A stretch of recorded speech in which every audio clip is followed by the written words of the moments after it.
ತ್ರೈಲೋಕ್ಯ ಸಂಪದಾಲಯಕ್ಕೆ ಸಮುಲ್ಲೈಕನ ಬಿತ್ತಯೇ ಸಚ್ಚಿದಾನಂದ ರೂಪಾಯ ಶಿವಾಯ ಬ್ರಹ್ಮನೇ ನಮಃ.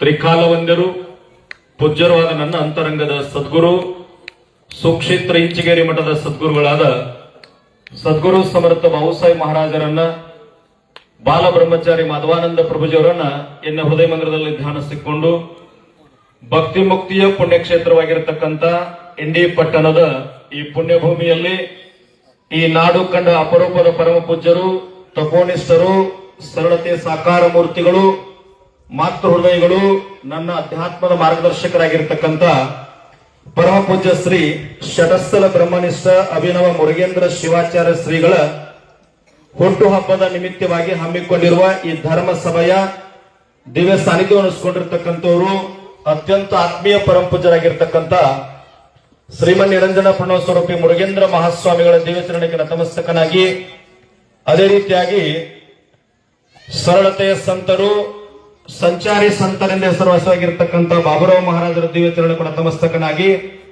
ವಿಜಯಪುರ ಜಿಲ್ಲೆಯ ರೈತ ಸಂಘದ ಜಿಲ್ಲಾಧ್ಯಕ್ಷರು ಆತ್ಮೀಯರಾಗಿರ್ತಕ್ಕಂಥ ಸಂಗಮೇಶ್ ಸಗರ್ ಅವರು ಕೂಡ ಶರಣೆಂದು, ವೇದಿಕೆ ಮೇಲೆ ಆಸೀನರಾಗಿರ್ತಕ್ಕಂಥ ನಮ್ಮ ಜಿಲ್ಲೆಯ ಪಕ್ಷಾತೀತವಾಗಿ ಎಲ್ಲ ರಾಜಕೀಯ ಮುಖಂಡರು ಕೂಡ ಶರಣೆಂದು, ಇಲ್ಲಿ ನೆರೆದಿರುವ ತಮ್ಮೆಲ್ಲರ ಪಾದಗಳಿಗೂ ಶರಣಾರ್ಥಿಗಳು.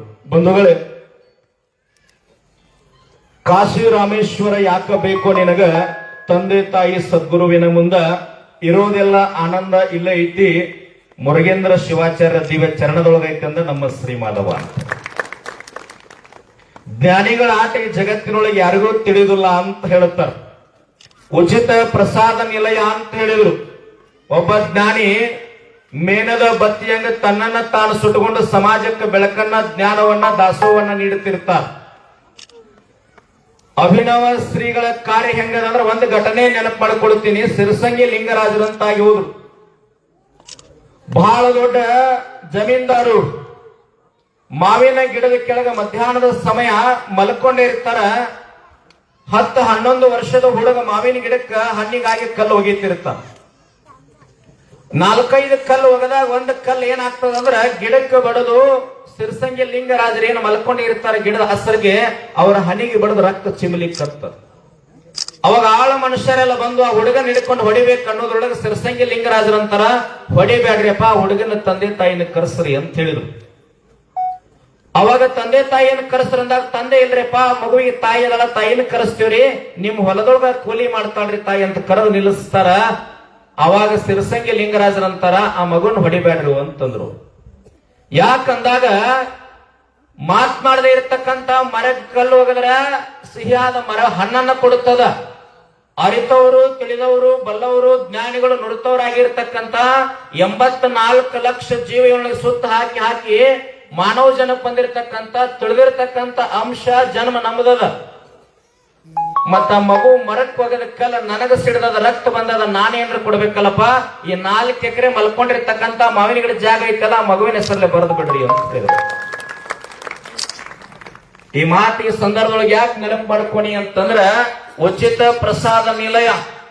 ಒಬ್ಬ ಜ್ಞಾನಿ ತನಗಾಗಿ, ಮನೆತನಕ್ಕಾಗಿ, ತನ್ನ ಇದಕ್ಕಾಗಿ ಮಾಡ್ಕೊಳ್ಳಂಗಿಲ್ಲ, ವೈಯಕ್ತಿಕಕ್ಕಾಗಿ. ಸಿದ್ದೇಶ್ವರ ಶ್ರೀಗಳು ಹೇಳಿದ ಮಾತು ನಮ್ಗೆ ನೆನಪಾಗ್ತದ. ಎಲ್ಲರೂ ನಾವು ಮಠ, ಮಂದಿರ, ಚರ್ಚ್ಗಳಿಗೆ, ಮಸೀದಿಗಳಿಗೆ ದೇವರಂತ ಕರಿತೀವಿ, ಮೂರ್ತಿಗಳಿಗೆ ದೇವರಂತ ಕರಿತೀವಿ. ಆದ್ರೆ ಸಿದ್ದೇಶ್ವರ ಸ್ವಾಮಿಗಳು ಯಾರಿಗೆ ದೇವರಂದಾರಂದ್ರ, ಈ ಭವ್ಯ ಭಾರತವನ್ನ ಕಟ್ಟತಕ್ಕಂತ, ಬೆಳೆದಿರ್ತಕ್ಕಂತ, ಜ್ಞಾನದ ನಿಧಿಗಳಾಗಿರ್ತಕ್ಕಂತ, ಸಾಧಕರಾಗಿರ್ತಕ್ಕಂತ ವಿದ್ಯಾರ್ಥಿಗಳಿಗೆ ದೇವರಂತ ಕರೆದರು. ಮತ್ತಿವತ್ತು ಉಚಿತ ಪ್ರಸಾದ ನಿಲಯವನ್ನ, ಈ KSIS ತರಬೇತಿ ಕೇಂದ್ರವನ್ನ ಮಕ್ಕಳಿಗೆ ಮುಂದಿನ ಸಾಧನೆಯನ್ನು ಮಾಡುವ ಸಲುವಾಗಿ ಈ ಭವ್ಯ ಭಾರತವನ್ನ, ಈ ಮಣ್ಣನ್ನ ತಾಯ್ನಾಡಿಗಾಗಿ ಗಟ್ಟಿಯಾಗಿ ನಿಲ್ತಕ್ಕಂಥ ಯುವಕರನ್ನ, ವಿದ್ಯಾರ್ಥಿಗಳನ್ನ ತಯಾರು ಮಾಡ್ತಕ್ಕಂಥ ಮಹಾತ್ಮರು ನಿಮ್ ಪಟ್ಟಣದೊಳಗೆ ಅದಾರಂದ್ರ, ಇದು ನಿಜವಾಗ್ಲೂ ಭಾರತೀಯ ಸಂಸ್ಕೃತಿಯನ್ನು ಮೆರೆಸ್ತಕ್ಕಂಥ ನಾಡು. ನಾನು ರೈತರ ಬಗ್ಗೆ ಒಂದು 4 ಮಾತುಗಳನ್ನ ಹೇಳ್ತೀನಿ ಸಂದರ್ಭದೊಳಗೆ. ತಾವೆಲ್ಲ ಮನೆಯೊಳಗೆ ಒಂದು ತುತ್ತು ಪ್ರಸಾದವನ್ನ ನಿಮ್ಮ ತಟ್ಟಿಯೊಳಗೆ ಬಂದಾಗ ಊಟ ಮಾಡ್ತಿರ್ತೀರಿ. ತಾವೆಲ್ಲ ರೈತರದಿರಿ. ನಿಮ್ಮ ತಟ್ಟಿಯೊಳಗೆ ಬಂದಿರತಕ್ಕಂತ ಅನ್ನ, ರೊಟ್ಟಿ, ಕಾಯಿಪಲ್ಯ, ಚಪಾತಿ ಏನು ಬಂದ್ರು ಸಹಿತ ಒಂದು ತುತ್ತು ಬಾಯೊಳಗೆ ಹಾಕುವಾಗ ಭಗವಂತಗೆ ಏನು ಸ್ಮರಣೆ ಮಾಡ್ರಿ ಅಂತಂದ್ರ, ಈ ಬಂದಿರತಕ್ಕಂತ ಅನ್ನ ಯಾವ ರೈತನ ಭೂಮಿಯೊಳಗ ಬೆವರು ಸುರಿಸಿ ರೈತ ದುಡ್ದಾನಲ್ಲ, ಆ ರೈತನ ಹೆಂಡತಿ ಮಕ್ಕಳು ಬಂಧು ಬಳಗ ಎಂದೂ ಕೂಡ ಸಾಲದೊಳಗ ಬಡತನದೊಳಗ ನರಳುವಂಗ ಆಗದೆ ಇರಲಿ ಅಂತೇಳಿ ಭಗವಂತಗ ಬೇಡ ತುತ್ತನ್ನು ಬಾಯಾವ ಹಾಕ.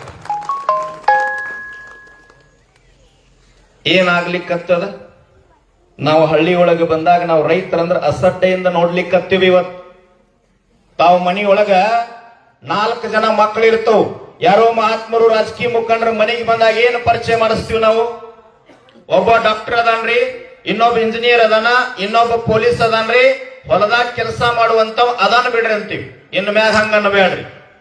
ಧರ್ಮ, ಜಾತಿ, ಮತ, ಪಂಥ, ಪಕ್ಷ, ದೊಡ್ಡವ ಸಣ್ಣವ, ಮೇಲು ಕೀಳು ಅಲ್ಲಾರ್ದ ಭೂಮಿ ತಾಯಿ ಮಡಿನೊಳಗ ಬೆವರು ಸುರಿಸಿ ಅನ್ನವನ್ನ ಬೆಳೆದಿರ್ತಕ್ಕಂಥ, ಅನ್ನ ಬೆಳೆದು ಜಗತ್ತು ಜೀವಂತ ಇಟ್ಟಿರ್ತಕ್ಕಂಥ ಶ್ರೇಷ್ಠ ರೈತ ನನ್ನ ಮಗ ಅದನ್ನಂತ ಅಭಿಮಾನ್ಯ ಪರಿಚಯ ಮಾಡಿಸ್ತಾರೆ. ಯಾರೋ ಹಿರಿಯರು ಹೇಳ್ತಾ ಇದ್ರು 300 ರೂಪಾಯಿ ಬಂದೋದ ಅಂತ. ಇಲ್ಲಿ ನೋಡ್ರಿ, ಧರ್ಮಾತೀತವಾಗಿ, ಪಕ್ಷಾತೀತವಾಗಿ, ಜಾತ್ಯಾತೀತವಾಗಿ ಜಗತ್ತಿಗೆ ಅನ್ನ ಹಾಕಿರ್ತಕ್ಕಂಥ ಅನ್ನದಾತ ಒಕ್ಕಟ್ಟಾದಂದ್ರ ಜಗತ್ತ ಬಾಗುತ್ತದೆ ಅವನಿಗೆ. ನಾವು ಒಕ್ಕಟ್ಟಾಗಬೇಕು. ನೀವು ರಾಜಕಾರಣ ಮಾಡ್ಕೊಳ್ಳುವಾಗ ಬೇಕಾದ ಮಾಡ್ಕೊಡ್ರಿ, ಆದ್ರೆ ರೈತ ಅಂತ ಬಂದಾಗ, ಸಮಸ್ಯೆ ಅಂತ ಬಂದಾಗ, ಅನ್ನದಾತ ಅಂತ ಬಂದಾಗ ನಾವೆಲ್ಲರೂ ಕೂಡ ಒಕ್ಕಟ್ಟಾಗಬೇಕು. ಇವತ್ತು ನೋಡ್ರಿ, ರಾಷ್ಟ್ರಪತಿ ಇರ್ಬೋದು, ಪ್ರಧಾನಿ ಇರ್ಬೋದು, ಡಾಕ್ಟರ್ ಇರ್ಬೋದು, ಇಂಜಿನಿಯರ್ ಇರ್ಬೋದು, MLA ಇರ್ಬೋದು, MP ಇರ್ಬೋದು, ಸಚಿವರು ಇರ್ಬೋದು, ಮುಖ್ಯಮಂತ್ರಿ ಇರ್ಬೋದು, ಮಠಾಧೀಶರು ಇರ್ಬೋದು, ಇವರೆಲ್ಲ ರಾಷ್ಟ್ರಕ್ಕಾಗಿ ಕೆಲಸ ಮಾಡ್ತಾರ. ಆದ್ರೆ ಇವರೆಲ್ಲ ಕೆಲಸ ಮಾಡಬೇಕಾದ್ರೆ ಇವರಿಗೆ ಶಕ್ತಿ ಬೇಕಲ್ಲ. ಶಕ್ತಿ ಬೇಕಂದ್ರೆ ಊಟ ಬೇಕು. ಊಟ ಬೇಕಂದ್ರೆ ಎಲ್ಲಿ ಬರ್ಬೇಕು? ಇವರೆಲ್ಲ ರೈತನ ಹತ್ರನ ಬರ್ಬೇಕಾಗ್ತದೆ. ಯಾಕೆ ರೈತ ಗಟ್ಟಿ ಅಂತ ನಾ ಹೇಳಿದೆ ಅಂತಂದ್ರ, ರೈತರನ್ನ ಒಕ್ಕಟ್ಟಾದ್ರೆ ಸರ್ಕಾರ ಸಹಿತ ತಲಿಭಾಗ್ತದ. ಪ್ರೊಫೆಸರ್ ನಂಜುಂಡಸ್ವಾಮಿ ಅಂತ ಆಗಿ ಹೋದ್ರು. ಗುಂಡೂರಾವ್ ಸರ್ಕಾರ, ಗುಂಡೂರಾವ್ ಮುಖ್ಯಮಂತ್ರಿ ಇದ್ರು. ಇವತ್ತಿನ ಮುಖ್ಯಮಂತ್ರಿ ಆಗಿರ್ತಕ್ಕಂಥ ಸಿದ್ದರಾಮಯ್ಯನವರು ಅಲ್ಲೇ ಹತ್ತಿರದೊಳಗಿದ್ರು. ನಂಜುಂಡಸ್ವಾಮಿ ಅವ್ರ ಬುದ್ಧಿ ಭೇಟಿ ಆಗ್ಲಿಕ್ಕೆ ಹೋಗ್ತಾರ. ಈ ರಾಜ್ಯದ ಪ್ರಧಾನ ಮುಖ್ಯ ಕಾರ್ಯದರ್ಶಿಗಳು ಅಲ್ಲೇ ನಿಂತಿರ್ತಾರ. ನಂಜುಂಡಸ್ವಾಮಿ ಅವ್ರ ಬಾಯಾಗ ಬರ್ತದ ಹೆಂಗಂದ್ರ, ಗುಂಡೂರಾವ್ ಅವರು ಕರೀತಾರ, ನಂಜುಂಡಸ್ವಾಮಿ ಅವರ ಮಾತಾಡೋಣ ಬರ್ರಿ ಅಂತಂದಾಗ ನಂಜುಂಡಸ್ವಾಮಿ ಅವ್ರು ಹೇಳ್ತಾರ, ಸರ್ ನಿಮ್ ಜೊತೆ ಮಾತನಾಡ್ತೀನಿ, ಆದ್ರೆ ಈ ರಾಜ್ಯದ ಮೊದಲ ಕೂಲಿ ಆಗಿರ್ತಕ್ಕಂಥ ನಿಮ್ಮ ಕಾರ್ಯದರ್ಶಿಯನ್ನು ಹೊರಗೆ ಕಳಿಸ್ರಿ ಮೊದಲ ಅಂತ ಹೇಳ್ತಾರೆ. ನೋಡ್ರಿ, ಈ ರಾಜ್ಯವನ್ನ ನಡೆಸ್ತಕ್ಕಂಥ ಅಧಿಕಾರಿಗೆ ಕೂಲಿ ಅಂತ ಕರೀತಿದ್ರು ರೈತ ಮುಖಂಡರು. ಎಷ್ಟು ತಾಕತ್ತಿರಬೇಕು. 1980 ನವಲಗುಂದ ನರಗುಂದ ಭಾಗದೊಳಗೆ ರೈತ ಸಂಘ ಹುಟ್ಟುಕೊಳ್ಳುತ್ತೆ. 13.5 TMC ಮಹದಾಯಿ ನೀರಿಗಾಗಿ, 7.6 TMC ಕುಡಿಯುವ ನೀರಿಗಾಗಿ ಹೋರಾಟ ನಡೆದಿತ್ತು. ಗುಂಡೂರಾವ್ ಸರ್ಕಾರ ಏನು ಮಾಡಿತು ಅಂತಂದ್ರ, ಇಬ್ಬರು ರೈತರ ಮ್ಯಾಗ ಗೋಲಿಬಾರ್ ಮಾಡಿತ್ತು. ಅವಾಗ ರೈತ ಸಂಘ ಇರಲಿಲ್ಲ. ಚರ್ಚೆ ಮಾಡ್ತಾ ಮಾಡ್ತಾ ಪ್ರೊಫೆಸರ್ ನಂಜುಂಡಸ್ವಾಮಿ ಅವರು, HS ರುದ್ರಪ್ಪನವರು, ND ಸುಂದರೇಶ್ನವರು, ಬಾಬಾಗೌಡ್ರಂತೆಲ್ಲಾ ಕೊಡ್ಕೊಂಡು ರೈತ ಸಂಘ ಹುಟ್ಟಾಕಿದ್ರು. ಗುಂಡೂರಾವ್ ಸರ್ಕಾರಕ್ಕೆ ಎಚ್ಚರಿಕೆ ಕೊಟ್ಟರು ಸಹಿತ ಕೇಳಿಲ್ಲ. ಪ್ರೊಫೆಸರ್ ನಂಜುಂಡಸ್ವಾಮಿ ಅವರು ಹಳ್ಳಿ ಹಳ್ಳಿ, ತಾಲೂಕು, ಪಟ್ಟಣ ಎಲ್ಲ ತಿರುಗಾಡಿ ಬೆಂಗಳೂರದೊಳಗೆ ನಿಂತು ಒಂದು ಕರೆಯನ್ನು ಕೊಡ್ತಾರೆ. ಏನು ಕೊಡ್ತಾರಂದ್ರ, ಜಗತ್ತಿಗೆ ಅನ್ನ ಹಾಕಿದ ಅನ್ನದಾತನಿಗೆ, ಗುಂಡು ಹಾಕಿದ ಗುಂಡೂರಾಯನಿಗೆ ಮತ ಹಾಕಬೇಡ್ರಿ ಅಂತ ಹೇಳಿದ್ರು. ಸರ್ಕಾರ ಬಿದ್ದು ಹೋಯ್ತು. ಯಾಕೆ ಮಾತು ಹೇಳ್ತಾ ಇದ್ದೀನಿ ಅಂತಂದ್ರ, ಪಕ್ಷಾತೀತವಾಗಿ ಹೇಳ್ತಾ ಇದ್ದೀನಿ, ಯಾರು ತಪ್ಪು ತಿಳಿಬೇಡ್ರಿ. ಒಬ್ಬ ರೈತ ನಾಯಕ ಅನ್ನೋದಕ್ಕಿಂತ ಪ್ರತಿಯೊಬ್ಬ ರೈತ, ನಾವೆಲ್ಲರೂ ರೈತರ ಈ ಭಾಗದೊಳಗೆ ನಾವೆಲ್ಲ ಒಕ್ಕಟ್ಟಾಗಿದ್ರೆ ಸರ್ಕಾರದ ಸವಲತ್ತುಗಳನ್ನು ತಗೋಬಹುದು.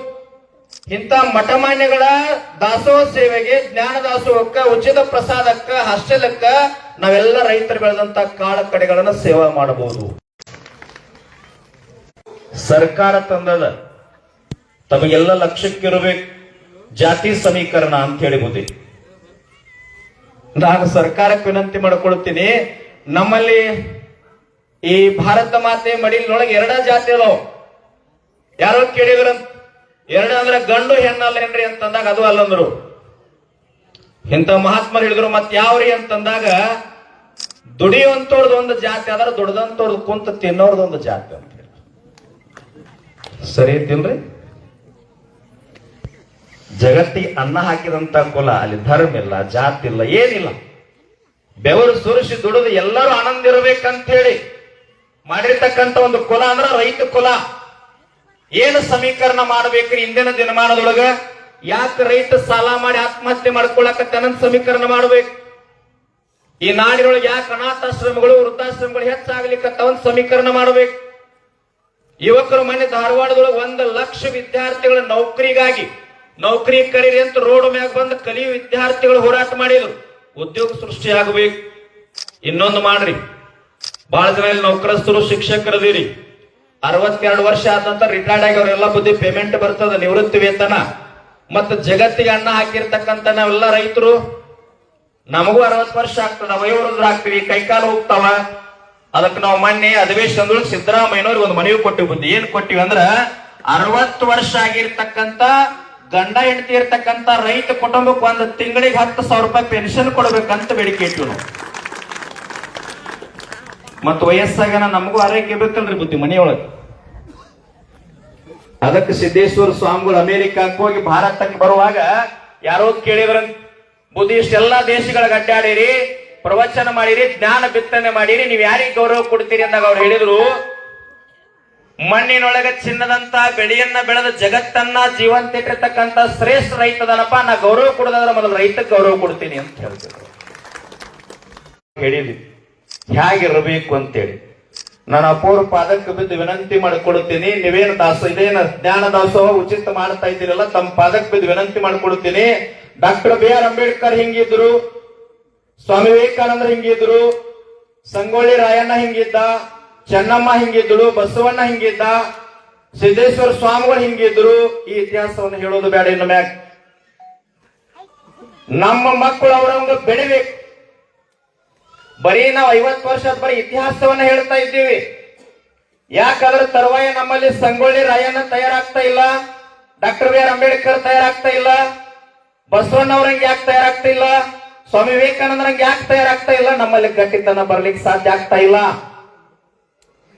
ಗಟ್ಟಿತನ ಬರಬೇಕು ಅಂತಂದ್ರ ಯಾಕೆ ಇವತ್ತು ಸಂಗೊಳ್ಳಿ ರಾಯಣ್ಣನನ್ನ ನಂದಗಡಕ್ಕೆ ಹೋಗಿ ತೊಟ್ಟಿಲೊಳಗ ಕಾಯಿ ಕಟ್ಟಿವ ನಂದಗಡದೊಳಗೆ ಯಾಕೆ ರಾಯಣ್ಣನ ಗಲ್ಲಿಗೆ ಹಾಕಿದ್ರು ಅಂತಂದ್ರ, ರಾಯಣ್ಣ ಸ್ವತಂತ್ರ ಹೋರಾಟದ ಸಂದರ್ಭದೊಳಗೆ ಕಾಳು ಕಡಿ ಸಂಗ್ರಹ ಮಾಡ್ಲಿಕ್ಕೆ ನಂದಗಡ ಭೂಮಿಯೊಳಗೆ ಕಾಲಿಡೋದ್ರೊಳಗೆ ಒಬ್ಬ ಮುತ್ತೈದ ಹೆಣ್ಮಗಳು ತುಂಬಿದ ಕೊಡ ತಗೊಂಡು ಎದುರಿಗೆ ಬರ್ತಾಳ. ರಾಯಣ್ಣನನ್ನ ನೋಡಿ ಬಂಗಾರದ ಮಾಂಗಲ್ಯ ಸರವನ್ನ ಕಿತ್ತು ರಾಯಣ್ಣ ಕೈಯೊಳಗಿಡ್ತಾಳ. ಅವಾಗ ರಾಯಣ್ಣ ತನ್ನ ತಾಯಿ ಮಾಂಗಲ್ಯ ಕೊಟ್ಟೆ ಅಂದ್ರೆ ನೀನು ಸುಮಂಗ್ಲಿ ಹೋಗ್ತದ ಅಂದಾಗ ಆ ತಾಯಿ ಅಂತಳ, ರಾಯಣ್ಣ ನನ್ನ ಸುಮಂಗ್ಲಿ ಹೋಗಂಗಿಲ್ಲ, ಮನೆಗೆ ಹೋಗಿ ನನ್ನ ಗಂಡನ ಕಡೆಯಿಂದ ಅರಿಶಿನ ಬೇರ್ ಕಟ್ಕೊಂತೀನಿ. ಆದ್ರೆ ಈ ಬಂಗಾರದ ಮಾಂಗಲ್ಯ ಸರ ನಿನ್ನ ಕೈಯೊಳಗೆ ಕೊಟ್ರ ಇದನ್ನು ಮಾರಾಟ ಮಾಡಿ ಅಕ್ಕಿ ಕಾಳು ಕಡಿ ಹಣ ಸಂಗ್ರಹ ಆಗಿ ಸೈನಿಕ ಕಟ್ಟಿ ಸ್ವತಂತ್ರ ಆದ್ರೆ ಕಿತ್ತೂರು ನಾಡಿನ ಹೆಣ್ಮಕ್ಳೆಲ್ಲ ಸುಮಂಗಲಿ ಆಗಿರ್ತಾರ. ರಾಯಣ್ಣ ತಗೊಂಡ್ ಅದಕ್ಕೆ ರಾಯಣ್ಣ ಇವತ್ತು ನಾವು ಸ್ಮರಣೆ ಮಾಡಕತ್ತೀವಿ. ಸಮಾಜಕ್ಕಾಗಿ, ಮಣ್ಣಿಗಾಗಿ, ನಾಡಿಗಾಗಿ ಬದುಕಿದಂತವ್ರು. ಬಹಳಷ್ಟು ವಿಷಯವನ್ನ ಹೇಳೋದಿಲ್ಲ, ಇನ್ನೂ ಬಹಳ ಜನ ಮಾತನಾಡೋದಾರ. ಒಂದು ಕಾಲಜ್ಞಾನವನ್ನ ಹೇಳ್ತೀವಿ. ಇಲ್ಲಿ ನಮ್ಮ ಬಿಜಾಪುರ ಜಿಲ್ಲೆ ಅನಿಸ್ತದ ಬಬಲಾದಿ ಸದಾಶಿವ ಮುತ್ಯ ಒಂದು ಮಾತು ಹೇಳ್ಯಾನ, ಕಾಲಜ್ಞಾನ. ಮಕ್ಕಳ ಭೂಮಿ ತಲೆ ಮ್ಯಾಗ ಬಾಳ ಅಧಿಕಾರ ಅದ ಅಂತೇಳಿ, ದೊಡ್ಡವದಿನಿ ಅಂತೇಳಿ, ಶ್ರೇಷ್ಠ ಅದಿನಿ ಅಂತೇಳಿ, ಶ್ರೀಮಂತ ಅದಿನಿ ಅಂತೇಳಿ ಮೆರ್ಯಾಕ್ ಹೋಗ್ಬೇಡ. ಮುಂದಿನ ದಿನಮಾನದೊಳಗೆ ಬಾಯಿಗೆ ಬಾಯ್ಜಾಳಿಗೆ ಹಾಕೊಡೋ ಕಾಲ ಬರ್ತದ, ಎತ್ತರ ಅಂತ ಹೇಳಿದ್ದ. ಕೋವಿಡ್ದೊಳಗೆ ಮಾಸ್ಕ್ ಹಾಕಿವಿ. 8 ಹೋಗಿ 1 ಬರ್ತಾವ ಅಂತ ಹೇಳಿದ್ದ. 4 ಜೋಡಿನ ಕಮತ್ ಎತ್ತೆಲ್ಲ ಮಾಯ ಆಗ್ಯಾವ. ಟ್ರ್ಯಾಕ್ಟರ್ ಬಂತು 1 ತಲೆ ಮ್ಯಾಗ ಬೆಂಕಿ ಚೆಂಡ ಬರ್ತದ ಅಂತ ಹೇಳಿದ್ದ. ಲೈಟ್ ಬಂದು ಜಗಕ್ಕೆಲ್ಲ ಚಾವಿ ಬೀಳ್ತದ ಅಂತ ಹೇಳಿದ್ದ. ಕೋವಿಡ್ದೊಳಗೆ ದೇವಸ್ಥಾನಕ್ಕೂ ಸಹಿತ ಚಾವಿ ಹಾಕಿವಿ.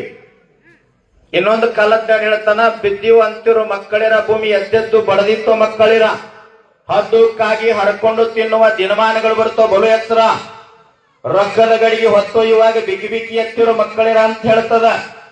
ಉಳುವೆ ಚೆನ್ನಬಸವಣ್ಣ ಹೇಳ್ತಾನ, ಶಟಸ್ಥಲ ಜ್ಞಾನಿ. ಉಳುವೆಯ ಚೆನ್ನನು ಕಲಿಯುವುದೊಳಗೆ ಹುಟ್ಟಿ ಬರುವಾಗ ಜೊಳ್ಳು ಜೊಟ್ಟೆಲ್ಲ ಹಾರಿ ಹೋಗಿ ಗಟ್ಟಿ ಕಾಳು ಅಷ್ಟ ಉಳಿತಾವ ಅಂತ ಹೇಳ್ಯಾನ. ಅಭಿನವ ಮುರುಗೇಂದ್ರ ಶಿವಾಚಾರ್ಯ ಮಹಾಸ್ವಾಮಿಗಳ ಆಶೀರ್ವಾದದಿಂದ, ಮನಗೂಳಿ ಅಪ್ಪೋರ ಆಶೀರ್ವಾದದಿಂದ ಕೋವಿಡ್ದೊಳಗ ನಿಮಗ ನಮಗ ಏನೂ ಆಗಲಾದ ಜೀವಂತದಿಂದ ನಾವೆಲ್ಲ ಗಟ್ಟಿ ಕಾಳ ಅದೀವಿ. ಆದ್ರ ಗಟ್ಟಿ ಕಾಳ ಅದೀವಿ ಅಂತೇಳಿ ಮಹಾತ್ಮರ ಪಾದ ಹಿಡಿದು ಏನು ಬೇಡಬೇಕಾಗ್ಯದ? ಬಹಳ ದೂರಿಂದ ಹೇಳಂಗಿಲ್ಲ. ಇಲ್ಲೇ ಸಮೀಪದ ಅಫಜಲ್ಪುರ ತಾಲೂಕಿನ ಗತ್ತರಿಗೆ ಭಾಗ್ಯವಂತಿದೇವಿ ಹುಂಡಿ ಒಳಗೊಬ್ಬ ತಾಯಿ ಚೀಟಿ ಬರೆದು ಹಾಕ್ಯಾಳ. ಏನ್ ಹಾಕ್ಯಾಳ ಅಂದ್ರ ಮುಂದಿನ ಅಮಾವಾಸ್ಯೆಗೆ ಬರೋದ್ರೊಳಗ 50 ರೂಪಾಯಿ ನೋಟಿನ ಮ್ಯಾಗ ಬರೆದ ಚೀಟಿ. ಮುಂದಿನ ಅಮಾವಾಸ್ಯೆಗೆ ಬರೋದ್ರೊಳಗ ದೀಪ ನಮಸ್ಕಾರ ಹಾಕ್ತೀನಿ, ಸಿಡಿ ಆಡ್ತೀನಿ, 50 ರೂಪಾಯಿ 5,000 ಹಾಕ್ತೀನಿ. ಆದ್ರೆ ಏನ್ ಆಶೀರ್ವಾದ ಮಾಡ್ಬೇಕು ತಾಯಿ ಅಂತಂದ್ರ ನಮ್ಮ ಅತ್ತಿ ಮಾವ ಬಾಳ ಕಾಡಕತ್ತಾರ, ಇಬ್ರು ಸಾಯುವಂಗ ಆಶೀರ್ವಾದ ಮಾಡು. ಬುದ್ಧಿ ನಡೆದ ಘಟನಾರೇ ಇದ ಹೊಸದಂತ ತಿಳ್ಕೊಂಡಿದ್ದೇನ. ನಮ್ ಬೆಳಗಾಂ ಜಿಲ್ಲೆ ರಾಯಬಾಗ್ ತಾಲೂಕಿನ ಕನದಾಳ ಅಂತೇಳಿ ಹುಲಿಕಾಂತೇಶ್ವರ ದೇವಸ್ಥಾನ ಬರೀ 17-18 ದಿನ ಐತ್ರಿ. ಅಲ್ಲಿ ಒಂದ್ ಚೀಟಿ ಬಂದದ, ಹುಂಡಿ ಒಳಗ್ 5-6 ಲಕ್ಷ ಹಣ ಸಂಗ್ರಹ ಆಗ್ಯದ, ಒಂದ್ ಚೀಟಿ ಬಂದದ. ನಮ್ಮ ಅತ್ತಿ ಬಾಳ ಕಾಡಕತ್ತಾಡ್ರಿ, ಮುಂದೆ ನಮಾಶಿಗೆ ಬರೋದ್ರಾಗ ಹುಲಿಕಾಂತೇಶ್ವರ ಸಾಯುವಂಗ ಆಶೀರ್ವಾದ ಮಾಡು. ಏನ್ ಕೇಳುದರಿ? ಎಷ್ಟದ ಆವಿಷ್ಯ? ಆವಿಷ್ಯ 10 100, ನಿದ್ರೆಗೆ ಹೋಗ್ಯಾವ 50, ಪ್ರಾಯಕ್ಕೆ 20, ಪ್ರಾಯದಲ್ಲಿ ಮಾಡಿದ ಗಾಯಕ್ಕೆ 30, ಮುಗಿತು 100 ವರ್ಷ. ಒಂದು ಮಾತು ಹೇಳ್ತೀನಿ ಪಕ್ಷಾತೀತವಾಗಿ. ನಮ್ ಬೆಳಗಾಂ ಜಿಲ್ಲೆಯೊಳಗ ಸುರೇಶ್ ಅಂಗಡಿ ಅಂತ ಒಬ್ಬ ರಾಜಕೀಯ ಮುಖಂಡರಿದ್ರು. ಕೋವಿಡ್ ದೊಳಗ ರೈಲ್ವೆ ಮಂತ್ರಿ ಇದ್ರು. ಕೋವಿಡ್ ದೊಳಗ ದೆಹಲಿ ಒಳಗ ಶರೀರ ಬಿಡ್ತಾರ. ಕೊರೋನಾ ರೋಗದೊಳಗ ಹೆಣ ಸಹಿತ ಕರ್ನಾಟಕಕ್ಕೆ ಬರಲಿಲ್ಲ.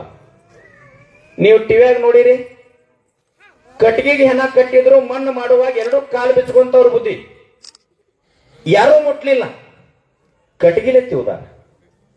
ಇದರ ಅರ್ಥ ಇದು ಬಹಳ ದೋಷ ಇರುವುದಿಲ್ಲ. ಯಾವಾಗ ಹೋಗ್ತದ ಗೊತ್ತಿಲ್ಲ, ಯಾವಾಗ ಎದ್ದು ಹೋಗ್ತದ ಗೊತ್ತಿಲ್ಲ. ಆದ್ರೆ ಇರೋದ್ರೊಳಗೆ ಹೆಂಗಿರ್ಬೇಕು ಬದುಕಂತಂದ್ರ ಒಬ್ಬ ಮಹಾತ್ಮ, ಒಬ್ಬ ಜ್ಞಾನಿಯ ಕಾರ್ಯಕ್ಕೆ ನಾವು ನೀವೆಲ್ಲ ಕೂಡಿ ಸಾಕ್ಷಿ ಆಗಿವಲ್ಲ. ಇಂಥ ಮಹಾತ್ಮರ ಸೇವಾದಂಗ ನಮ್ ಬದುಕು ಸಾರ್ಥಕ ಆಗಬೇಕು. ಈ ಸಮಾಜಕ್ಕೆ, ಈ ಮಣ್ಣಿಗಾಗಿ ಭವ್ಯ ಭಾರತವನ್ನ ಕಟ್ಟುವ ಸಲುವಾಗಿ ಯಾಕೆ ಸಾಧು ಸಂತರು ಹುಟ್ಟಿ ಬಂದಾರಂದ್ರ, ಒಬ್ಬ ಅಮೆರಿಕಾದ ಸಾಹಿತಿ ಮೊನ್ನೆ ಪ್ರಯಾಗ್ರಾಜ್ ಒಳಗೆ ಬಂದಿದ್ದ. ಇಲ್ಲಿ ಬಂದ ಎಲ್ಲಾ ನಾಗಾ ಸಾಧುಗಳಿಗೆ ಇಂಥ ಮಹಾತ್ಮರಿಗೆ ಭೇಟಿಯಾಗಿ ತನ್ನ ದೇಶಕ್ಕೆ ಅಮೆರಿಕಕ್ಕೆ ಹೋದಾಗ ಅವನ ಹೆಸರು ಮ್ಯಾಕ್ಸ್ ಮುಲ್ಲರ್ ಅಂತೇಳಿ ಎಲ್ಲರಿಗೆ ಭೇಟಿಯಾಗಿ ತನ್ನ ದೇಶಕ್ಕೆ ಹೋದಾಗ ನಾ ಹೆಸರು ಬದಲಾವಣೆ ಮಾಡ್ಕೊಂಡೀನ್ರಿ ಅಂದ. ಅವ ಏನ್ ಮಾಡ್ಕೊಂಡಿ ಅಂದಾಗ, ಭಾರತಕ್ಕೆ ಹೋಗಿ ಬಂದೇನ್ರಿ, ಮ್ಯಾಕ್ಸ್ ಮುಲ್ಲರ್ ನಾ ಅಲ್ಲ, ಮೋಕ್ಷ ಮೂಲ ಅಂತ ಹೇಳಿದವ. ನೋಡ್ರಿ, 8 ದಿನ ಬಂದದಕ್ಕೆ ಅವ ಮೋಕ್ಷ ಆಗ್ಯಾನ. ನಮ್ಮೊಳಗೆ ಯಾಕೆ ಬದಲಾವಣೆ ಆಗ್ತಾ ಇಲ್ಲ? ಕಾಲ ಹೊಂಟದ, ವ್ಯರ್ಥ ಆಗ್ಯದ, ಬದುಕು ಹೊಂಟದ, ಸಾರ್ಥಕ ಮಾಡ್ಕೋ. ಶರಣ ಬಸಪ್ಪನವ್ರ ಅಂತಾರ, ನಾನು ಮಠಾಧೀಶ ಇದೀನಿಪ್ಪ, ನನ್ನ ಹತ್ರ ಎಲ್ಲಿಂದ ಹಣ ಇಲ್ಲ ಅಂತಂದಾಗ ಏನಾದ್ರೂ ಮಾಡಿ ಕೊಡ್ಲೇಬೇಕ್ರಿ ಅಂತ ಬಹಳ ಒತ್ತಾಯ ಮಾಡೋದ್ರೊಳಗ ಹೂವಿನ ತೋಟದೊಳಗೆ ಒಂದು ನಾಗರಹಾವು ಬರ್ತದ. ಅವಾಗ ಕಲಬುರಗಿ ಶರಣ ಬಸಪ್ಪನವ್ರ ಅಂತಾರ, ಆ ನಾಗರಹಾವು ಬಂತಲ್ಲಪ್ಪ, ಅದನ್ನ ಹಿಡ್ಕೊಂಡು ನೀವು ಚಲೋ ಆಗ್ತದ ಅಂದ್ರವ್ರು. ಅವಾಗ ಭಕ್ತಂದ, ಯಪ್ಪ ರೊಕ್ಕ ಕೊಡಂಗಾದ್ರ ಕೊಡ್ರಿ, ಹಾವು ಹಿಡಿಸ್ಕೊಳ್ಬೇಕಂತ ಮಾಡಿರೇನ್ರಿ ಅಂದ. ಇಲ್ಲೋ ಚಲೋ ಆಗ್ತದ, ಮುಟ್ಟು ಹಿಡಿ ಅಂದ್ರು, ಹಿಡಿಲಿಲ್ಲವ. ಆ ಹಾವು ಹೊತ್ತದೊಳಗ 70% ಮುಖ ಮಾಡಿ ಮುಂದೆ ಹೋಗ್ತದ, ಒಳಗ ಹೊತ್ತದೊಳಗೆ ಹೋಗ್ತದ. ಇನ್ನು 30% ಬಾಲ್ ಹೊರಗೆ ಉಳಿದಿರ್ತದ. ಅವಾಗ ಈಗ ಹಿಡಿಯೋ ಚಲೋ ಆಗ್ತದ ಅಂದಾಗ ಅವನ್ ತಲೆಯಾಗ ಬರ್ತದ, ಭಕ್ತನ ತಲೆಯಾಗ, ನನ್ಗೇನು ಕಡಿದದ, ಮುಖ ಮಾಡಿ ಮುಂದೆ ಹೋಗ್ಯದ, ಮುಟ್ಟಿದ್ರ ಹೊರಗೆ ಬರೋದ್ರ ಓಡಿ ಹೋಗ್ಲಿಕ್ಕೆ ಬರ್ತದ. ಮುಟ್ಟಿದ 30% ಬಾಲ್ ಬಂಗಾರಾಗಿ ಅವನ ಕೈಯಾಗ ಬರ್ತದ. ಅವಾಗ ಕಲಬುರಗಿ ಶರಣ ಬಸಪ್ಪನವ್ರ ಕಡೆ ನೋಡ್ದ, ಯಪ್ಪ ಮುಖ ಮುಂದ್ ಮಾಡಿ ಒಳಗ್ ಹೋಗೈತಲ್ರಿ, ಈಗ ಬಾ ಅಂತ ಹೇಳಿ ಹಿಡ್ಕೋತೀನಂತವ. ಹೋಗೈತ್ ಹೋಗ ಅಂತ ಹೇಳಿದ್ರು. ನಾ ಏನ್ ಭಾಳ ಮಾತಾಡಂಗಿಲ್ಲ, ಒಂದ್ ಮಾತನ್ನ ಹೇಳಿ ನಾನು ಮಾತು ಮುಗಿಸ್ತೇನೆ. ಇವೆಲ್ಲ ತಾವೆಲ್ಲ ಸೇರಿರಿ 1955 ಒಂದು ತೊಲಿ ಬಂಗಾರಕ್ಕೆ 70 ರೂಪಾಯಿ, 2005 7,000 ರೂಪಾಯಿ. ಸರ್ ಒಂದ್ 5 ನಿಮಿಷ ಮಾತನಾಡಬೇಡ್ರಿ, ಒಂದ್ 5 ನಿಮಿಷ.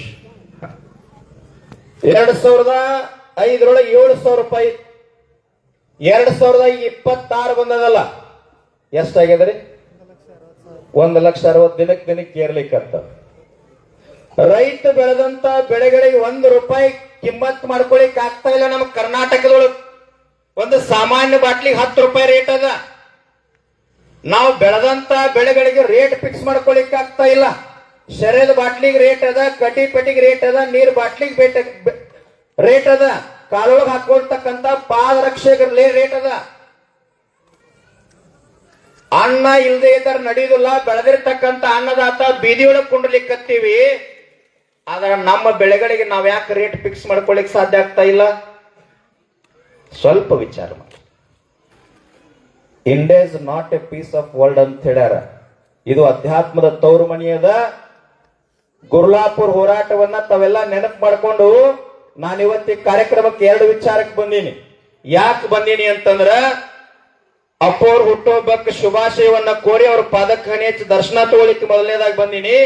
ಎರಡನೇದಾಗ ಯಾಕೆಂದ್ರೆ ಗುರ್ಲಾಪುರ್ ಹೋರಾಟ ನಡೆದಾಗ ಇಂಡಿ ಭಾಗದ ಎಲ್ಲಾ ಜನ ಅಕ್ಕಿ ಕಳಿಸ್ಕೊಟ್ಟಿರಿ, ಬಿಜಾಪುರಕ್ಕೆ ಗುರ್ಲಾಪುರಕ್ಕೆ ರೊಟ್ಟಿ ಕೊಟ್ಟಿರಿ, ಹಣ ಕೊಟ್ಟಿರಿ. ಅದಕ್ಕಾಗಿ ನಿಮ್ಮೆಲ್ಲಾ ತಾಯಂದ್ರಿಗೆ ಹಿರಿಯರಿಗೆ ಹಣಿಗೆ ನಿಮ್ಮ ಪಾದಕ್ಕೆ ಹಣಿ ಹಚ್ಚಿ ಧನ್ಯವಾದ ಹೇಳುವ ಸಲುವಾಗಿ ನಿಮ್ ಪಟ್ಟಣಕ್ಕೆ ನಾ ಬಂದೆ. ಬೇಕು ಎಲ್ಲಿ ಅದ ಅಂದ್ರ ಕಾಶಿಗೆ ಹೋಗಾಕ ಎಷ್ಟೊಂದು ದಿನ ಬೇಕು. ಕಾಶಿ ಕುಂತಾಳ ಹಡೆದವ ಮನೆಯೊಳಗ, ಕಣ್ಣು ಮುಂದೆ ಐತಿ ಕೈಲಾಸ ಅಂತ ಹೇಳ್ತಾರ. ಇವತ್ತು ಇಂಥ ಒಬ್ಬ ಜ್ಞಾನಿಗಳ ಪದಕ್ಕೆ ನೀವೆಲ್ಲಾ ಬಂದಿರಿ ಅಂದ್ರೆ ಬಹಳ ಖುಷಿ ಅನಿಸ್ತದ. ಇವತ್ತು ಮೊಬೈಲ್ ಯುಗ ಅದ.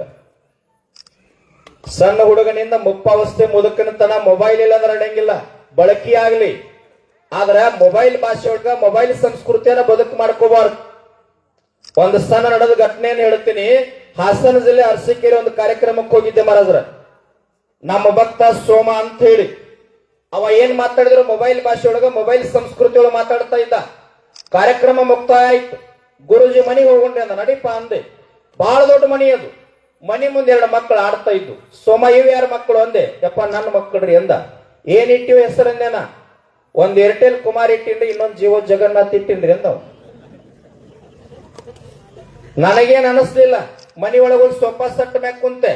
ಒಬ್ಬ ದಪ್ಪ ಹೆಣ್ಮಗಳು ಚಹಾ ತಗೊಂಡು ಆ ಕಡೆಯಿಂದ ಬಂದಳು. ಸೋಮ ಈ ಹೆಣ್ಮಗಳು ಯಾರು ಅಂದೆ. ಯಪ್ಪ ಯಾಕಿನಾರಿ ನಾನು ಹೆಂಡತಿ ಓಲ್ಡ್ ನೋಕಿಯಾ ಸಟ್ರಿ ಅಂದವ. ಅಷ್ಟೊಳಗೊಂದು ವಯಸ್ಸಾದ ಮುದುಕಿ ಕಾಲು ಹಿಡ್ಕೊಂತ ಕೋಲ್ ಹಿಡ್ಕೊಂತ ಬಂತು. ಸೋಮ ಈ ಅಜ್ಜಿ ಯಾರು ಅಂದೆ. ಯಪ್ಪ ಯಾಕಿನಾರಿ ನನ್ನ ತಾಯಿ ಕೊಯ್ನ್ ಬಾಕ್ಸ್ರಿ ಅಂದ್ರೆ ಬುದ್ಧಿ. ಅಷ್ಟೊಳಗೊಬ್ಬ ವಯಸ್ಸಾದ ಮುದುಕ ಬಂದು ಸೋಫಾ ಸೆಟ್ ಮ್ಯಾಗ ಬಾಜು ಕುಂತ. ಸೋಮ ಈ ಅಜ್ಜ ಯಾರು ಅಂದೆ. ಯಪ್ಪ ಅವನರಿ ನಮ್ಮಪ್ಪ ಎಷ್ಟಡಿ ಬೋತ್ರಿ ಅಂದವ. ನನಗ ಮನವರಿಕೆ ಆಗಿತ್ತು. ಮೊಬೈಲ್ ಅಂಗಡಿ ಒಳಗ ಬಂದೀನಿ ಅಂತ ಹೇಳಿ ಎದ್ದು ಹೋಗ್ಬೇಕಂದ್ರು ಮ್ಯಾಗ ಒಂದು ಭಾವಚಿತ್ರ ಫೋಟೋ ಇತ್ತು. ಕುಂಕುಮ ಹಚ್ಚಿ ಮಾಲಿ ಹಾಕಿದ್ರು. ಇದನ್ನೊಂದು ಕೇಳಬೇಕಂತ ಕೇಳಿದೆ. ಸೋಮ ಈ ಅಜ್ಜ ಯಾರು ಅಂದೆ. ಯಪ್ಪ ಅವನರಿ ನಮ್ಮ ಅಪ್ಪನಪ್ಪ ಓಲ್ಡ್ BSNL ಲ್ಯಾಂಡ್ಲೈನ್ ರೀ ಅಂದವ. ಮೊಬೈಲ್ ಭಾಷೆಯೊಳಗ ಮೊಬೈಲ್ ಸಂಸ್ಕೃತಿಯೊಳಗ ಪಾಶ್ಚಿಮಾತ್ಯ ಸಂಸ್ಕೃತಿಯೊಳಗ ನಮ್ಮತನವನ್ನ ಸಂಸ್ಕೃತಿಯನ್ನ ಅಧ್ಯಾತ್ಮವನ್ನ ಮರೆತು ಕುಂತೀವಿ. ಇವತ್ತು ಇಂಡಿ ಪಟ್ಟಣದೊಳಗ ಅಭಿನವ ಮುರುಗೇಂದ್ರ ಶಿವಾಚಾರ್ಯ ಆಶೀರ್ವಾದದಿಂದ ತಾವೆಲ್ಲ ಧಾರಾವಾಹಿಯನ್ನ ಮೊಬೈಲ್ ಅನ್ನ ಟಿವಿಯನ್ನ ಬಿಟ್ಟು ಇಷ್ಟೊತ್ತನ ಕುಂತೀರಿ ಅಂದ್ರೆ ನಿಜವಾದ ಭಾರತೀಯ ಸಂಸ್ಕೃತಿ ಜೀವಂತ ಇಲ್ಲಿ ಅದ ಮಹಾತ್ಮರ ಆಶೀರ್ವಾದದಿಂದ. ಒಂದು ಮಾತನ್ನ ಒಂದು ಸಾಲಿನೊಳಗೆ ಹೇಳಿ ಮುಗಿಸ್ತೀನಿ. ಇಲ್ಲಿ ಹಾರಾಡ್ಲಿಕ್ಕತ್ತದಲ್ಲ ನೊಣದ ತಲೆ ಒಳಗೆ ವಿಷ ಅದ. ನೊಣ ತಿಂದು ಹಲ್ಲಿ ಬದುಕ್ತದ, ಹಲ್ಲಿ ಒಳಗೆ ವಿಷ ಅದ. ಹಲ್ಲಿ ತಿಂದು ಕಪ್ಪಿ ಬದುಕ್ತದ, ಕಪ್ಪಿ ಒಳಗೆ ವಿಷ ಅದ. ಕಪ್ಪಿ ತಿಂದು ಹಾವು ಬದುಕ್ತದ, ಹಾವಿನೊಳಗೆ ವಿಷ ಅದ. ಹಾವು ತಿಂದು ಕೋಳಿ ಬದುಕ್ತದ. ಹಂಗಂದ್ರೆ ಕೋಳಿ ಮೈ ತುಂಬಾ ವಿಷ ಆತಲ್ಲ. ಕೋಳಿ ತಿಂದು ಯಾಕ್ರಿ ದೇವನಂಚೋನ್ ಸರ್ ನಾ ಹಿಡಿತ ಆ ಕೋಳಿ ಅಲ್ಲ, ತಪ್ಪು ತಿಳಿಬೇಡ್ರಿ. ಇದ್ರೊಳಗೊಂದು ಕೋಳಿ ಹೊಕ್ಕದ. ನಾನು ನಂದು ನನಗಾಗಿ ನಾನು ಶ್ರೇಷ್ಠ, ನಾ ಇರದೇ ಇದ್ರೆ ನಡೆಯುದಿಲ್ಲ, ಇದೆಲ್ಲ ನನ್ನಿಂದ ಅನ್ನುವಂತ ಕೋಳಿ ಹೊಕ್ಕದ. ಈ ಕೋಳಿ ಹೊರಗೆ ಹೋಗಬೇಕು ಅಂತಂದ್ರ ಈ ನಾಡಿನೊಳಗೆ ಅವತಾರವನ್ನು ಎತ್ತಿ ಬಂದಿರತಕ್ಕಂತ ತಪೋನಿಷ್ಠ ಅಭಿನವ ಶ್ರೀಗಳೇನದಾರಲ್ಲ ಅವರ ಅಮೃತವಾಣಿಯನ್ನ ಕೇಳಿ ಇದನ್ನು ಸ್ವಚ್ಛ ಮಾಡಿಕೊಂಡ್ವಿ ಅಂದ್ರೆ ಕೋಳೆಲ್ಲ ಹೊರಗೆ ಹೋಗ್ಲಿಕ್ಕೆ ಸಾಧ್ಯ. ನಂದ ಬುದ್ಧಿ ಒಂದ ಕನಸದ್ರಿ, ಮತ್ತೇನಿಲ್ಲ. ಯಾವ ರಾಜಕಾರಣಿ ಅನ್ಬೇಕಿಲ್ಲ, ಅಧಿಕಾರವಿಲ್ಲ, ಹಣ ಮಾಡ್ಬೇಕಲ್ಲ. ಒಂದ್ ಆಶೆ ಅದ. ನಿಮ್ಮಂತ ಸಾಧು ಸಂತರು ಹುಟ್ಟಿದ ನಾಡ ಐತಿ, ಸಿದ್ದೇಶ್ವರ ಅಪ್ಪುಗಳ ಪಾದ ಇಟ್ಟಂತ ಪುಣ್ಯ ಭೂಮಿ ಐತಿ. ಇಡೀ ಕನ್ನಡ ನಾಡಿನೊಳಗ ರೈತನ ಸಂಪೂರ್ಣ ಸಾಲ ಮನ್ನಾ ಸರ್ಕಾರ ಮಾಡಬೇಕಂತ ಒಂದು ಆಶೆ ಅದ. ಎರಡನೇದೊಂದದ, ಇಡೀ ಕನ್ನಡ ನಾಡಿನೊಳಗ ಸಂಪೂರ್ಣ ಸಾರಾಯಿ ಮುಕ್ತ ಆಗಬೇಕಂತ ಒಂದು ಆಶೆ. ನಂದ ಕನಸಂದ್ರ ಯಾವುದೇ ರೈತ ಎಷ್ಟೇ ಬಡತನ ಇರಲಿ, ತನ್ನ ಮಗಂದ ಮದುವೆ ಬಂದ್ರ ಮಕ್ಕಳ ಶಿಕ್ಷಣಕ್ಕಾಗಿ ಬಂದಾಗ ಬಡ್ಡಿ ಹಂಗ ಬ್ಯಾಂಕಿನಾಗ ಸಾಲ ತೆಗಿಸಬಾರ್ದು. ರೈತ ಹೆಂಗ ಸದೃಢ ಆಗಬೇಕಂದ್ರೆ ಒಳಗ ಟ್ರೆಜರಿ ಒಳಗೆ ಹೋಗಿ ರೊಕ್ಕ ತಂದು ಮಕ್ಕಳ ಶಿಕ್ಷಣ ಫೀ ತುಂಬಬೇಕು. ಮಕ್ಕಳ ಮದುವೆ ಬಂತಂದ್ರ ಒಳಗೆ ಹೋಗಿ ಟ್ರೆಜರಿಯಾಗಿನ ರೊಕ್ಕ ತಂದು ಮದುವೆ ಮಾಡತಕ್ಕಂತ ಸಾಮರ್ಥ್ಯ ಯಾವಾಗ ಪ್ರತಿಯೊಬ್ಬ ರೈತಗೆ ಬರ್ತೈತಲ್ಲ ಅವಾಗ ಈ ಭಾರತ ಸ್ವತಂತ್ರ ಆಗ್ಲಿಕ್ಕೆ ಸಾಧ್ಯ ಇಲ್ಲ ಅಂದ್ರೆ ಸಾಧ್ಯ ಇಲ್ಲ. ನಾವ್ ಎಷ್ಟು ಹಿಂದುಳಿದೀವಿ ಗೊತ್ತದ ರೀ. ಒಂದ್ ಮಾತು ಹೇಳ್ತೀವಿ, ಬುದ್ಧಿ ನಾವು ಬ್ರಿಟಿಷರೆಲ್ಲ ಬಿಟ್ಟು ಹೋಗ್ಯಾರ ನಮ್ಮ ತಲೆಯಾಗದ. ನಿಜವಾದ ಬ್ರಿಟಿಷರು ಇನ್ನ ಒಳಗದಾರ ಇಲ್ಲಿ. ಸಂಗೊಳ್ಳಿ ರಾಯಣ್ಣ ಹೆಸರು ಕೇಳಿರಿ ಎಲ್ಲರೂ. ಸಂಗೊಳ್ಳಿ ರಾಯಣ್ಣ ಕೆಚ್ಚದಿಂದ ಹೋರಾಟ ಮಾಡ್ಯಾನ. ಅವನು ಹಿಡಿದು ಕೊಟ್ಟಂತ ಮಣಿತನಕ್ಕೆ ಬುದ್ಧಿ 11,000 ಎಕರೆ ಭೂಮಿ ಕೊಟ್ಟ ಬ್ರಿಟಿಷರು. ದೇಶದ್ರೋಹಿ ಮಣಿತನ ಅದು. ಸಂಗೊಳ್ಳಿ ರಾಯಣ್ಣನ ಹಿಡಿದು ಕೊಟ್ಟಂತ ಮಣಿತನಕ್ಕೆ 11,000 ಎಕರೆ ಭೂಮಿ ಕೊಟ್ಟಾರ. ಆ ಭೂಮಿ ಸರ್ಕಾರಿ ಇಸುಗುವ ಅಂತಂದ್ರೆ ವಿಚಾರ ಮಾಡ್ರಿ, ಎಲ್ಲಿ ಹೊಂಟದ ಇದು? ಅದಕ್ಕೆ ನಾ ಹೇಳಿದ್ದಪ್ಪ ಅವ್ರಿಗೆ ಯಾಕಂದ್ರೆ ಅಂದ್ರ ಇಲ್ಲಿ ಸಂಗೊಳ್ಳಿ ರಾಯಣ್ಣಂತವ್ರು ಹುಟ್ಟಬೇಕು, ನಿಮ್ಮ ಕೈಯಾಗ ತಯಾರಾಗಬೇಕು, ಸ್ವಾಮಿ ವಿವೇಕಾನಂದರಂತವ್ರು ತಯಾರಾಗಬೇಕು, ಡಾಕ್ಟರ್ BR ಅಂಬೇಡ್ಕರ್ ಅಂತವ್ರು ತಯಾರಾದ್ರು ಅಂತಂದ್ರ ಈ ಭವ್ಯ ಭಾರತವನ್ನು ಕಟ್ಲಿಕ್ಕೆ ಸಾಧ್ಯದ, ರೈತ ಉದ್ಧಾರ ಆಗ್ಲಿಕ್ಕೆ ಸಾಧ್ಯದ, ಜನಸಾಮಾನ್ಯರು ಕೂಡ ಉದ್ಧಾರ ಆಗ್ಲಿಕ್ಕೆ ಸಾಧ್ಯದ ಅಂತ ಹೇಳಿ ನನ್ನೆರಡು ಮಾತುಗಳನ್ನು ತಮ್ಮೆಲ್ಲರ ಪಾದಕರ್ತ